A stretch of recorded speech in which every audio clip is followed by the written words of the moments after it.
Hello my dear student, তাহলে আজকে তোমাদের বায়োটেকনোলজি বা জৈব প্রযুক্তির আজকে আমরা ডে 3 তে এসে পৌঁছেছি।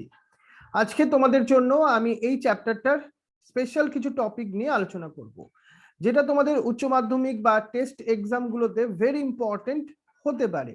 দেখি আমরা সেই কোশ্চেনগুলো আজকে কি কি হতে পারে এই টপিকগুলো থেকে।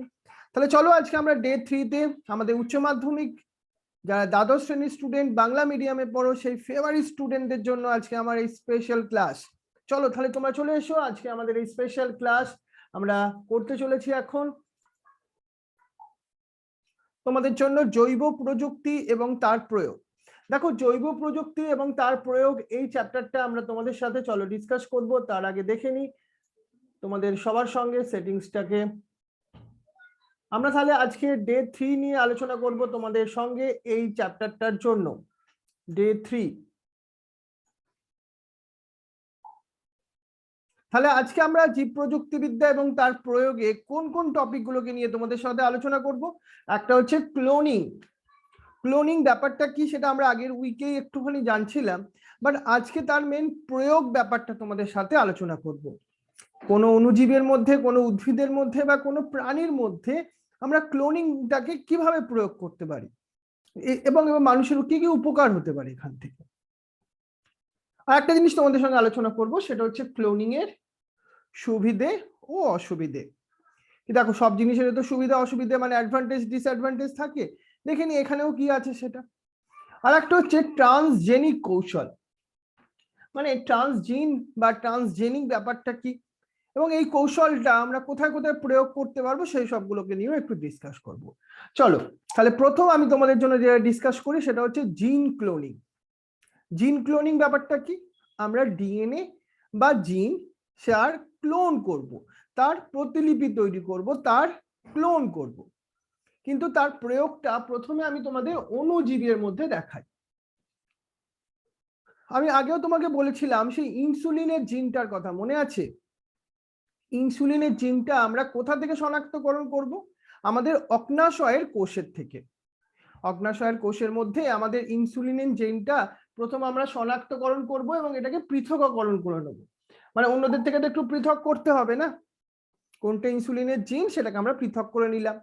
তারপর মনে করো সাপোজ এটা সেই জিনটা, এটা আমরা একটা প্লাজমিডের মধ্যে, দেখো এটা একটা প্লাজমিড, প্লাজমিডের মধ্যে এই জিনটাকে আমরা দেখো কি করলাম, অ্যাটাচমেন্ট করে দিলাম। এখানে কি তৈরি হলো? রিকম্বিনেন্ট ডিএনএ তৈরি হলো, কারণ প্লাজমিডটার গঠন তো চেঞ্জ হয়ে গেল, সেখানে নতুন ইনসুলিনের জিন এসে যুক্ত হলো। এবার আমরা এই রিকম্বিনেন্ট প্লাজমিডটার অনেক ক্লোন তৈরি করে নিলাম, মানে অনেক মাল্টিপল কপি তৈরি করে নিলাম। কি করে তৈরি করলাম? এই প্লাজমিডটাকে আমরা ব্যাকটেরিয়া কোষের মধ্যে প্রবেশ করিয়ে দিলাম। ব্যাকটেরিয়া একটা কোষ ভাবো তুমি, তুমি যদি এটাকে একটা ব্যাকটেরিয়ার কোষ ভাবো, এই ব্যাকটেরিয়া কোষের মধ্যে ভাবো তোমার এরকম প্লাজমিডটা চলে এসছে। প্লাজমিডটা তার মাল্টিপল কপি তৈরি করে নিচ্ছে, মানে ক্লোন তৈরি হচ্ছে জিনের। কিন্তু তার সঙ্গে সঙ্গে আর একটা জিনিস হচ্ছে, এখানে শুধুমাত্র কপি তৈরি হচ্ছে তা নয়, ব্যাকটেরিয়া ওই ইনসুলিন জিনটা পেয়ে ইনসুলিন তৈরি করে ফেলছে। আর এবার আমাদের মজার মজা, আমরা কি করব? ওই ইনসুলিনটাকে এবার আমরা নিষ্কাশন করব। ইনসুলিনটাকে নিষ্কাশন করে এটা যাদের মধুমেহ বা ডায়াবেটিস রোগ আছে সেসব মানুষদের দেহে সেই ইনসুলিনটাকে প্রবেশ করাবো। সেই ইনসুলিনটার দামও কম হবে, সেই ইনসুলিনটার কোনো অ্যালার্জিও হবে না এটা থেকে। দেখো, আমরা একটা ইনসুলিনের জিন, মানুষের জিন, সেটা অণুজীব ব্যাকটেরিয়ার মধ্যে প্রবেশ করিয়ে জিন ক্লোনিং করে কত কিছু করে ফেললাম। আর একটা জিনিসও করতে পারি, মানুষের বৃদ্ধি হরমোনের জিন, আমাদের এই বৃদ্ধির জন্য কে দায়ী? একটা হরমোন দায়ী। সেটা কোথা থেকে তৈরি হয়? একটা জিন থেকে তৈরি হয়। ভাবো সেটা একটা জিন। এই জিনটাকে আমরা প্রথমে কি করলাম? আইডেন্টিফাই করলাম এবং সেই জিনটাকে আবার ক্লোন করলাম। ক্লোন মানে ওই আগের মতোই, প্লাজমিডের মধ্যে এন্টার করালাম, ব্যাকটেরিয়ার মধ্যে প্রবেশ করালাম, সে তার অনেকগুলো কপি তৈরি করে নিল। ঠিক একইভাবে ইনসুলিনের মতো ব্যাকটেরিয়া এখন বৃদ্ধি হরমোন তৈরি করলো। এই বৃদ্ধি হরমোন আমাদের কাজে লাগলো। যেসব মানুষদের স্টান্টেড গ্রোথ, আমরা বলি না হাইটটা একটু কম, তাদের ক্ষেত্রে আমরা তাদের দেহে প্রবেশ করাবো। আর একটা আছে দেখো, অণুজীবীর মধ্যে ক্লোনিং এর প্রয়োগ, ইন্টারফেরন জিন। ইন্টারফেরন জিনিসটা কি?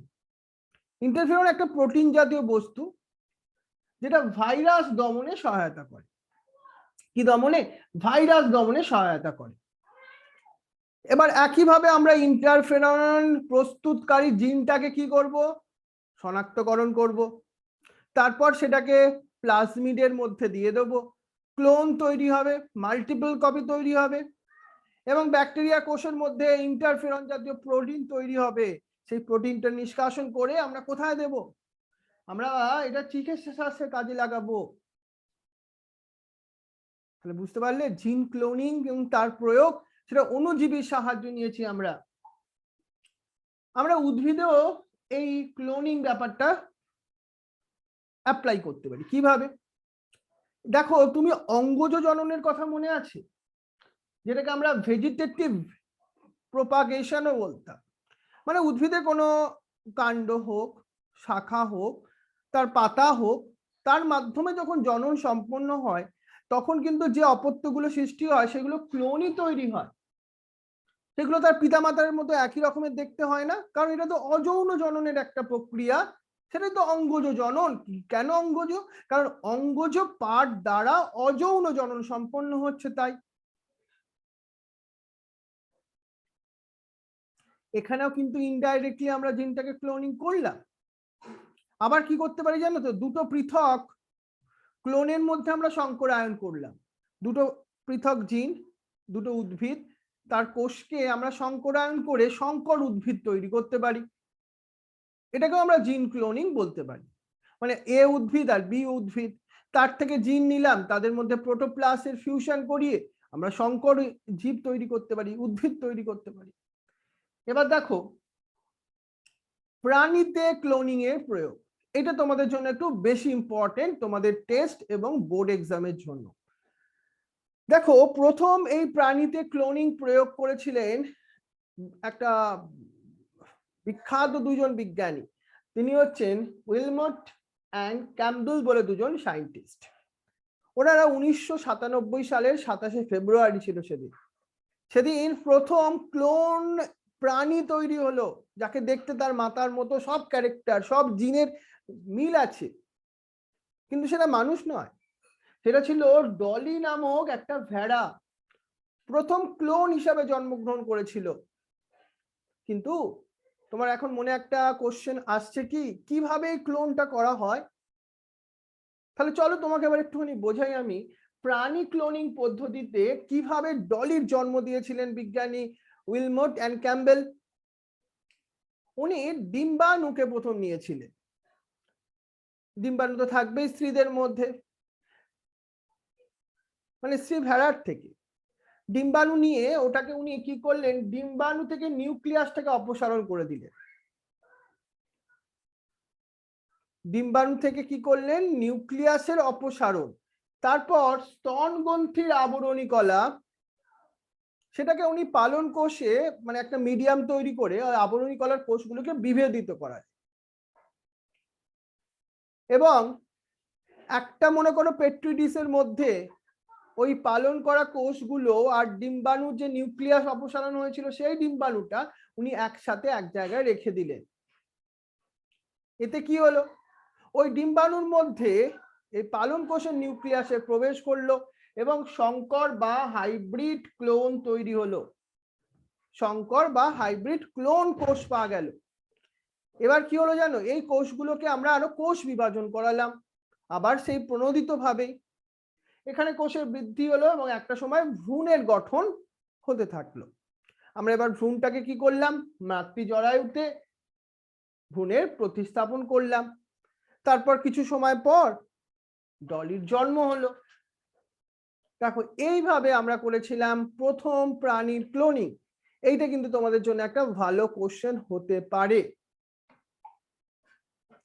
কিন্তু এবার তোমাদের জন্য যে টপিকটা নিয়ে আজকের জন্য আলোচনা করব এখন, ক্লোনিং এর সুবিধা এবং ক্লোনিং এর অসুবিধা। দেখো, ক্লোনিং এর প্রথম সুবিধাগুলোই বলি। আমরা যদি একটা খুব পিতামাতা, এমন পিতামাতা নিলাম যাদের খুব ভালো কিছু বৈশিষ্ট্য আছে এবং আমরা তাদেরকেই ক্লোন করব, তখন কি হবে? শিষ্ট অপত্যের মধ্যে আমরা কোনো প্রকরণ দেখব না, মানে পিতামাতার সেই ভালো সব বৈশিষ্ট্যই অপত্যের মধ্যে পাবো। এটা একটা ক্লোনিং এর সুবিধে। আর এতে আমরা অল্প সময় উন্নত উদ্ভিদ তৈরি করতে পারবো, অল্প সময়, খুব কম সময়ে অনেক উদ্ভিদ পারবো। উদ্ভিদের ক্ষেত্রে যদি আমি ক্লোনিং পদ্ধতিটা বলি, উদ্ভিদের ক্ষেত্রে বলছি, প্রাণীর ক্ষেত্রে নয় অবশ্য, উদ্ভিদের ক্ষেত্রে এই ক্লোনিং পদ্ধতিটা সহজ এবং অনেকটা সরল। আর প্রাণী ক্লোনিং এর ক্ষেত্রে যে কোনো যৌন চরিত্রের প্রাণী তৈরি করা যেতে পারে এই ক্লোনিং এর মারফত।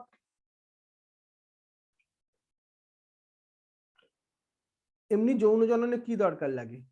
দুটো জীবের প্রয়োজন, কিন্তু এখানে দুটো লিঙ্গের জীবের প্রয়োজন হয় না, কিন্তু আমরা অপত্য জীব তৈরি করতে পারি।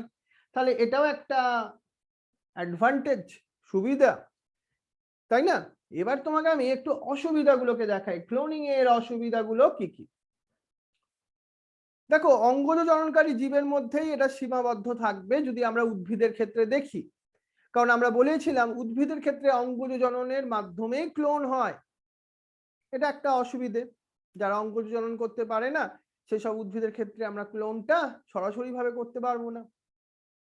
যেহেতু ক্লোনিং এ পিতামাতার সব বৈশিষ্ট্যই অপরিবর্তিত থাকে, তাই আমরা নতুন কোনো জিনোটাইপ সৃষ্টি এখানে হয় না। তাই জীবের বিবর্তনে এই ক্লোনিং এর কোনো ভূমিকা নেই, কারণ বিবর্তন হতে গেলে পরিবর্তন আসতে হবে। আর উদ্ভিদের উন্নতি সাধন করা এখানে সম্ভব নয়, কারণ পিতামাতার সেম বৈশিষ্ট্যই তো বর্তমান থাকবে, তাই না? তাহলে এই হচ্ছে আমাদের ডিফারেন্ট কি দেখলাম অসুবিধাগুলো। তাহলে সুবিধা এবং অসুবিধা, এইটা তোমাদের একটা কোশ্চেন হতে পারে। এবার তোমাদের জন্য একটা খুব ভালো টপিক ডিসকাস করব, ট্রান্সজেনিক কৌশল। এমন একটা যুগ আসতে পারে আমরা আমাদের হিউম্যানের মধ্যে এরকম ট্রান্সজেনিক কৌশল অবলম্বন করব, কিন্তু এখনো অতটা করা হচ্ছে না, হচ্ছে সেটা খুব স্বল্প পরিসরের মধ্যে, কোনো জিনগত রোগকে পরিবর্তন করতে। ট্রান্সজেনিক, তোমাকে একটু বোঝাই চলো ট্রান্সজেনিক ব্যাপারটা কি। তার আগে তোমাকে একটু ট্রান্সজেনেসিস জিনিসটা কি দেখো। আমরা যে পদ্ধতিতে বহিরাগত কোনো জিনকে জীবদেহে স্থানান্তরিত করব, ভাবো তোমার মধ্যে আমি কি করলাম, তুমি একটা কোনো খেলোয়াড়কে, খেলোয়াড়ের নাম বললে, একটা ক্রিকেটার বলে, তোমার কার নাম আসছে মাথায়? কারোর নাম আসছে তোমার মাথায়? ক্রিকেটার। আমি তার জিনটা, ভাবো তোমার যে বাচ্চা হবে সেই বাচ্চার মধ্যে আমি সেই জিনটাকে দিয়ে দিলাম। তা তোমার বাচ্চার মধ্যে তোমার সেই ফেভারিট ক্রিকেটারের জিন প্রেজেন্ট থাকলো, মানে তার মতো সব বৈশিষ্ট্য পেয়ে গেল সে। এরকম হতে পারে? হতে পারে। দেখো, মানুষের ক্ষেত্রে এটা এখনো প্রযোজ্য নয়, কিন্তু আমরা অন্য জীবের ক্ষেত্রে করতে পারি। অর্থাৎ বহিরাগত কোনো জিনকে আমরা জীব দিয়ে যখন স্থানান্তরিত করব, তাকে আমরা ট্রান্সজেনেসিস বলবো। ট্রান্সজিন ব্যাপারটা কি? যখন পরিবর্তিত বা বহিরাগত যে জিন জীবের দেহে স্থানান্তরিত করা হয়, ওই ক্রিকেটারের জিনটা আমরা বহিরাগত জিন বলছিলাম, তাহলে ওই জিনটাকে আমরা ট্রান্সজিন বলতে পারি। আর ট্রান্সজেনিক জীব কোনটা? যে জীবের দেহে জিন বা ডিএনএ স্থানান্তরিত করে জিনোটাইপ পরিবর্তন করা হয়, মানে তোমার ওই বাচ্চার কথা বলছি, যার মধ্যে তুমি ক্রিকেটারের জিন ইনপুট করেছো, তার জিনোটাইপ ক্রিকেটার তৈরি হবে, সে বড় হয়ে তার পরিবর্তন তো হলো জিনোটাইপ, সে হয়তো একটা গায়ক হচ্ছিল, তুমি তাকে ক্রিকেটারের জিন প্রয়োগ করে তার মধ্যে জিনোটাইপ পরিবর্তন করে দিলে, তাকে আমরা কি বললাম? ট্রান্সজেনিক জীব। দেখো, এবার এই ট্রান্সজেনিক জীব তো ব্যাপারটা বুঝলে, কিন্তু আমরা অণুজীবে মানে মাইক্রো অর্গানিজমদের ক্ষেত্রে ট্রান্সজেনিক কৌশলের প্রয়োগ করে আমরা ইনসুলিন, এই আমরা ব্যাকটেরিয়ার মধ্যে কি করছি, ব্যাকটেরিয়া একটা প্লাজমিডের মধ্যে আমরা বহিরাগত ইনসুলিনের জিনই তো প্রয়োগ করছি, ইনসার্ট করছি তো, তাহলে সেটাও একটা ট্রান্সজেনিক কৌশল। এইভাবেই তো আমরা ইনসুলিন, ইন্টারফেরন উৎপাদনে আমরা ট্রান্সজেনিক পদ্ধতি কাজে লাগাতে পারি। এছাড়া ভ্যাকসিন উৎপাদন আছে, আরো অনেক অনেক অনেক দিকে। এবার আমি তোমাকে উদ্ভিদের ক্ষেত্রে বলি, চলো উদ্ভিদের ক্ষেত্রে এই ট্রান্সজেনিক কৌশল আমরা কোথায় কোথায় প্রয়োগ করি। একটা হচ্ছে ক্রাউন গল উৎপাদনে, কিন্তু ক্রাউন গল ব্যাপারটা অ্যাগ্রোব্যাকটেরিয়াম টিউমিফেসিয়েন্স বলে একটা ব্যাকটেরিয়া আছে। এই ব্যাকটেরিয়াটা মাটিতেই থাকে, জানো তো। কোনো গাছের যখন কোনো একটা কেটে যায়, কোনো অংশ যে কোনো ভাবে আঘাতপ্রাপ্ত হয়, তখন ওই ব্যাকটেরিয়াগুলো ওই কাটা অংশে গ্রোথ করে। ওই ব্যাকটেরিয়ার মধ্যে একটা টিডিএনএ আছে, টিউমার ইনডিউসিং ডিএনএ বলে এটাকে। এই ডিএনএটা কি করে, উদ্ভিদের কোষের মধ্যে চলে যায় এবং উদ্ভিদের কোষের একটু বেশি করে গ্রোথ করিয়ে দেয়, তাতে উদ্ভিদে কি হবে, টিউমার তৈরি হবে। এটাকে আমরা ক্রাউন গল বলছি। কিন্তু এইটার মধ্যে কোষ বিভাজন ক্ষমতা অনেক আছে। আমরা এটাকে এই সাহায্য নিয়ে আমরা টিস্যু কালচার আমরা সাহায্য মানে করে এই ক্রাউন গল জিনিসটা। অ্যাগ্রোব্যাকটেরিয়াম টিউমিফেসিয়েন্স আর কি বললাম, টিডিএনএ এর কথা, যারা উদ্ভিদের ক্ষেত্রে টিউমার ইনডিউস করে। এবার আমরা পেস্ট প্রতিরোধী ইনসেকটিসাইড প্ল্যান্ট তৈরি করব। মানে প্ল্যান্টের মধ্যে এমনই থাকবে, উদ্ভিদটার মধ্যেই ইনসেক্টকে কিল করার ক্ষমতা থাকবে। যে ইনসেক্ট তাকে তার পাতা খেয়ে তাকে একসময় ডিস্ট্রয় করে দিত, আজকে আমরা কি করছি, ব্যাসিলাস থুরেনজেনেসিস নামক, কি বললাম নামটা আবার বলি, ব্যাসিলাস থুরেনজেনেসিস। আবার বলবো, ব্যাসিলাস থুরেনজেনেসিস। কি কি আছে ব্যাকটেরিয়াটার মধ্যে, ক্রাই জিন আছে। জিনগুলো একটা টক্সিন প্রোটিন তৈরি করে। আমরা ওই প্রোটিনটা কি করব জানো তো, প্রোটিনটা কিছু করব না, ওই জিনটাকে আইডেন্টিফাই করব কোন জিনটাই প্রোটিন তৈরি করে, সেই জিনটাকে আমরা ইনসার্ট করে দেবো উদ্ভিদের মধ্যে। উদ্ভিদের কিছু হবে না, উদ্ভিদের মধ্যে ওই প্রোটিনটা ইনঅ্যাক্টিভ কন্ডিশনেই থাকবে। কিন্তু কোনো ইনসেক্ট যখন ওই উদ্ভিদের পাতা খাবে না, তখন ওই প্রোটিনটা ইনসেক্টের গাট রিজিয়নে গিয়ে ওটা অ্যাক্টিভ হয়ে ইনসেক্টকে ডিস্ট্রয় করে দেবে, মেরে ফেলবে। একইভাবে আমরা ভাইরাস প্রতিরোধী উদ্ভিদ তৈরি করতে পারি, ব্যাকটেরিয়া বিরোধী উদ্ভিদ তৈরি করতে পারি, যারা ওই ব্যাকটেরিয়া যাকে উদ্ভিদকে আর এফেক্ট করতে পারবে না। আমরা করব একটা জিনিস, আমার ইচ্ছে হলো হঠাৎ করে বলতে ফোন বিরোধী একটা হিউম্যান বিংস, যে তোমার ফোন, তুমি তো ফোন ইউজ করে কত সময় নষ্ট করো, হোয়াটসঅ্যাপ করে, ফেসবুক করে, এগুলো করে, পড়াশোনা না করে। তাহলে আমরা এখন কি করবো, তোমাকে এমন একটা জিন দিয়ে দেবো যে তোমার ওগুলো ইচ্ছা করবে না। তোমাদের বলে বলে তোমাদের হয় না, তোমরা শোনো না গার্জেনের কথা, টিচারের কথা, শোনো না। তখন আমরা এমন একটা জিন করে দেবো যে হিউম্যান বিং উইথ অ্যান্টিফোন। হবে না, সেটা পরে হোক, কিন্তু তার আগে আর একটা কাজ করেছি, সেটা হচ্ছে নাইট্রোজেন আবদ্ধকরণ। আমরা উদ্ভিদের মধ্যে ওই রাইজোবিয়াম অ্যাজেটোব্যাক্টার, ওই ব্যাকটেরিয়াগুলো কি করে, নাইট্রোজেন আবদ্ধকরণ করতে পারতো। কোন জিনটার দ্বারা পারতো, সেই জিনটাকে আইডেন্টিফাই করে আজকে আমরা উদ্ভিদের মধ্যে ইনসার্ট করে দেবো। উদ্ভিদই এখন নাইট্রোজেন আবদ্ধকরণ করতে পারবে। আমরা ট্রান্সজেনিক ওয়েতে অধিক ফলনশীল উদ্ভিদ উৎপাদন করতে পারি, জানো তো, যাতে ফলনটাও বাড়ে, ফলের কোয়ালিটিও বাড়ে। এবং আমরা আগাছা উৎপাদনকারী কিছু উদ্ভিদ উৎপাদন করতে পারি, যে গাছগুলো যদি তৈরি, আমরা গাছগুলো বসিয়ে দিই সাইডে সাইডে, তাহলে আগাছা আর গ্রো করবে না, তাহলে আগাছা নষ্ট করার কোনো খরচ বেঁচে যাবে অনেক। এইভাবে আমরা ট্রান্সজেনিক কৌশলের প্রয়োগ করতে পারি উদ্ভিদ জগতে। মজার না অনেকটা ব্যাপারটা। এবার দেখো আমরা প্রাণীতে কি করব, ট্রান্সজেনিক কৌশলের প্রয়োগ কোথায় হয় এবার একটু দেখাই চলো। আমরা এই যে গরু, শূকর, এদেরকে আমরা অনেক সময় কি করি, বিভিন্ন কারণের জন্য তাদের পশু পালন করা হয়, সেই সময় আমরা কোনো বিশেষ জিন যদি তার মধ্যে স্থানান্তরিত করি, এইসব প্রাণীর মনে করো বৃদ্ধির হারটা খুব বাড়ানো যায়। তাদের এমব্রায়োনিক স্টেজে সেই সব জিনের ট্রান্সফার করতে হয়। আর একটা দেখো ফেসিন জিন, যেটা প্রোটিন যুক্ত কেসিন জিন, যেটা সেই কেসিন জিনটা আমরা যদি কোনো একটা গরুর মধ্যে ট্রান্সফার করে দিই, গরুটা কি করবে, কেসিন প্রোটিন সমৃদ্ধ দুধ উৎপাদন করবে। মানে সেটা গরুর দুধ নয়, আরো তার মধ্যে এক্সট্রা প্রোটিন পেয়ে যাবে তুমি। যেমন পাখির দেহে আমরা লিউকোসিস ভাইরাস বলে একটা ভাইরাস আছে, পাখির দেহে না রোগ সৃষ্টি করে। আমরা কি করলাম, ওই লিউকোসিস ভাইরাসের ত্রুটিপূর্ণ জিনকে পাখির দেহে স্থানান্তরিত করে দিলাম। এতে ভাইরাস, এই পাখির দেহে না এই ভাইরাস প্রতিরোধী অ্যান্টিবডিজ তৈরি হবে, পাখির রোগ প্রতিরোধক ক্ষমতা বাড়িয়ে দিতে পারি আমরা ট্রান্সজেনিক প্রক্রিয়া দ্বারা। এই মানুষের বৃদ্ধি হরমোন জন্য দায়ী জিনটা যদি আমরা ইঁদুরের দেহে প্রবেশ করিয়ে দিই না, সেই ইঁদুরটা খুব বৃদ্ধির হার বাড়ানো যায়। কিন্তু এই তোমার বাড়ির ইঁদুরের কথা বলছি না আমি, আমাদের পরীক্ষা করতে গিয়ে কিছু ইঁদুর দরকার লাগে, সেই ইঁদুরের কথা বলছি। তুমি ভাববে তোমার বাড়ির ইঁদুর, তো তাকে বৃদ্ধি করিয়ে লাভ কি হবে, সেই ইঁদুর নয় এটা। বুঝে গেছে ব্যাপারটা? নেক্সট দেখো, এবার জিন গবেষণা সংক্রান্ত কিছু তথ্য তোমার জেনে রাখা খুব দরকার, কারণ এই চ্যাপ্টারটা পড়তে গিয়ে এগুলো তোমার জানতেই হবে। প্রথম আমরা জানি একটু সার্দান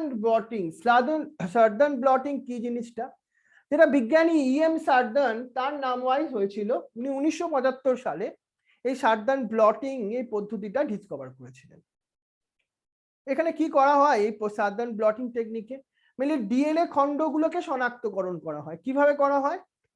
ডিএনএ খণ্ডগুলো আমরা স্পেশাল একটা টেস্ট টিউবের মধ্যে নিই, তারপর জেল ইলেকট্রোফোরেসিস বলে একটা টেকনিক আছে, যেখানে 11 জেলের মধ্যে আমরা ডিএনএ কে দিয়ে ডিএনএ কে পৃথকীকরণ করি। ডিএনএ এর মধ্যে না এরকম ব্যান্ড পাই আমরা, ব্যান্ড। তারপর ওই 11 জেলের ওপর নাইট্রোসেলুলোজ কাগজ চাপা দিয়ে দিই, তখন ওই ডিএনএ গুলো নাইট্রোসেলুলোজ কাগজে স্থানান্তরিত হয়। অর্থাৎ এইভাবে আমরা কোনো পার্টিকুলার ডিএনএ খণ্ডকে শনাক্তকরণ করতে পারি। Southern blotting. নর্দার্ন ব্লটিং আর একটা টেকনিক, যেখানে আমরা কি করি, আরএনএ খণ্ডকে শনাক্তকরণ করি, গুলিয়ে ফেলবে না কিন্তু। ওয়েস্টার্ন ব্লটিং, যেখানে আমরা প্রোটিনকে শনাক্তকরণ করি। সাদার্ন ব্লটিং ডিএনএ খণ্ডক, নর্দার্ন ব্লটিং আরএনএ খণ্ডক, ওয়েস্টার্ন ব্লটিং প্রোটিন খণ্ডক। মনে থাকবে তো, এটা ভেরি ইম্পর্টেন্ট। নেক্সট দেখো, আমরা সিডিএনএ বা কমপ্লিমেন্টারি ডিএনএ এর কথা বলি। দেখো কিছু কিছু ভাইরাস আছে, তাদের ক্ষেত্রে আরএনএ থেকে ডিএনএ তৈরি হয়, সেই ডিএনএটাকেও কমপ্লিমেন্টারি ডিএনএ বলতে পারি। কিন্তু আমাদের এই জেনেটিক্সে, বায়োটেকনোলজিতে আমরা কোনো ডিএনএ কে আইডেন্টিফাই করতে পারি না। এই ইনসুলিনের জন্যই বলছি, ইনসুলিনের জন্য তুমি ডিএনএটা পাবে না, তুমি ইনসুলিনের জন্য আরএনএ থেকে তোমাকে প্রথমে ডিএনএ তৈরি করতে হবে। ইনসুলিনের জন্য দায়ী যে প্রোটিন, ইনসুলিন তো প্রোটিন, ওর জন্য যে আরএনএ সেটা তোমাকে সিলেক্ট করতে হবে এবং সেখান থেকে ডিএনএটা তৈরি করতে হবে। সেই ডিএনএটাকে আমরা কমপ্লিমেন্টারি ডিএনএ বলি। মানে আরএনএ থেকে রিভার্স ট্রান্সক্রিপ্টেজ উৎসেচকের সহায়তায় দিয়ে ডিএনএ তৈরি হয়। সিডিএনএ লাইব্রেরি কি? কোন কোষের সমস্ত আরএনএ থেকে যে কমপ্লিমেন্টারি ডিএনএ তৈরি হয় তাদের একত্রে করলে আমরা একটা সিডিএনএ লাইব্রেরি তৈরি করতে পারি। প্লাজমিড ভেরি ইম্পর্টেন্ট, আমরা বারবার কথাটা বলছি। দেখো ব্যাকটেরিয়ার কোষের মধ্যে তুমি একটা ক্রোমোজোমাল ডিএনএ তো দেখতেই পাও, মানে নিজস্ব এই ক্রোমোজোমাল ডিএনএ ব্যতীত আমরা একটা ছোট ক্ষুদ্র চক্রাকার একটা দ্বিতন্ত্রী স্ববিভাজন করতে পারে এবং ডিএনএ উপস্থিত থাকে, তাকে আমরা কি বলছি, প্লাজমিড বলছি। এই প্লাজমিডটা রিকম্বিনেন্ট ডিএনএ টেকনোলজিতে ভেরি ইম্পর্টেন্ট রোল প্লে করে। What is plasmid? তাহলে এটা তোমার কোশ্চেন আসতেই পারে। তাহলে আজকের এই চ্যাপ্টারের মধ্যে, আজকে ডে 3 তোমার বায়োটেকনোলজির মধ্যে আমরা southern blotting, northern blotting, western blotting, প্রাণীতে ট্রান্সজেনিক কৌশলের প্রয়োগ, সেটাকে নিয়ে ডিসকাস করলাম। অণুজীব এবং উদ্ভিদে ট্রান্সজেনিকের কৌশলের প্রয়োগ, ট্রান্সজেনিক বিভিন্ন টার্মস গুলো, ট্রান্সজেনেসিস, ট্রান্সজিন এবং ট্রান্সজেনিক জীব, ক্লোনিং এর সুবিধা এবং অসুবিধা তোমার সাথে আলোচনা করলাম। প্রাণীতে ক্লোনিং কিভাবে হবে সেই ডলির মধ্যে, জিন ক্লোনিং যেটা আমরা উদ্ভিদের মধ্যে কিভাবে করি, অঙ্কুর জনন সম্পন্নকারী এই উদ্ভিদগুলোর মধ্যে, আর অণুজীবের মধ্যে কিভাবে জিন ক্লোনিং করা হয়। তাহলে এই হচ্ছে আজকে আমাদের ডে 3 তোমাদের সাথে আজকে আমি ডিসকাস করলাম, যেটা কিন্তু তোমাদের জন্য ভেরি ইম্পর্টেন্ট ছিল আজকে। তোমরা আই থিঙ্ক ভালো করে বুঝতে পেরেছো। আর তোমরা যারা ইউটিউবে, কারণ এইটা আমার যারা জুম অ্যাপসে আমার কাছে পার্সোনালি ক্লাস করো তাদের জন্য এই ক্লাস, এবং আমার সেই ফেভারিট ইউটিউবের স্টুডেন্ট তারা আমার সমানভাবে ফেভারিট, কিন্তু যারা জুম অ্যাপসের মতোই, তারা ফিস দাও না ভাবে তোমরা কিন্তু ভেবো না তোমরা কোনো জায়গায় আমার থেকে পিছিয়ে আছো, আমার কাছে দুজনই সমান। সে তোমাদেরও যদি এই ক্লাসটা ভালো লেগে থাকে তোমরা একটু লাইক করো, আর এই ক্লাসটা যেহেতু ইউটিউবে তোমরা ফ্রিতে দেখতে পাবে সেজন্য বন্ধুদের মধ্যেও একটু প্লিজ শেয়ার করে দিও, কারণ তোমার মতো এই ক্লাসে হয়তো একটু সুবিধাটা যদি অন্যরাও পায় অন্যদেরও ভালো হবে, তোমার তো কিছু ক্ষতি হবে না।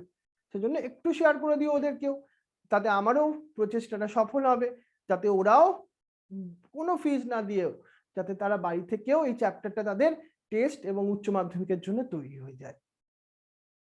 করো তাহলে আলটিমেটলি লাইক শেয়ার, যদি তোমার ভালো লাগে, যদি ভালো না লাগে কিছু করো না। আর যদি তোমার মনে হয় তোমার কিছুটা উপকার হলো, আর আমি কারণ তোমার এই মোটিভেশন আমার দরকার, কারণ এরপর আমি তাহলে ডে 4 ডে 5 এগুলো আনতে পারবো তোমার জন্য, right? Thank you very much. ভালো থেকো আর মন দিয়ে পড়াশোনা করো। তার সঙ্গে সঙ্গে একটুখানি এগুলোকে লিখে লিখে পড়ো কিন্তু। Thank you.